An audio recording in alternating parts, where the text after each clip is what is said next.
Hi from happy shopping. Last week ஒரு Lenovo ThinkPad L14 40,000க்கு sale போட்டிருந்தேங்க. இமீடியட்டாக நம்ம Marthandam customer வாங்கிட்டாரு. ஆனாலும் நிறைய பேர் எங்களுக்கு அந்த ப்ராடக்ட் வேணும்னு கண்டினியூஸாக கேட்டுகிட்டே இருந்தீங்க. உங்களுக்காக ஒன் மோர் பீஸ் சேல் கொண்டு வந்திருக்கோம் சேம் ப்ரைஸில்.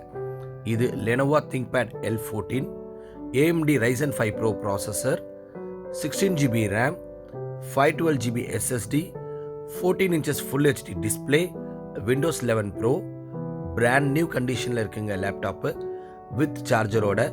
அண்ட் இதுக்கு வாரண்ட்டி பார்த்தீங்கன்னா இன்னும் 35 months, ஆல்மோஸ்ட் 3 வருஷம் இருக்குங்க. அந்த ப்ராடக்டாவது 18 months வாரண்டியோட 40,000 கொடுத்தோம். இது 35 months வாரண்டியோடு இருக்குது. இதுவும் நாம் 40,000க்கு சேலுக்கு தர போகிறோங்க. அந்த ப்ராடக்ட் i5 12th generation. இதுக்கு ஈக்குவலண்ட்டான ப்ராடக்ட் இது AMD Ryzen 5 Pro. Bye from Happy Shopping. Thank you.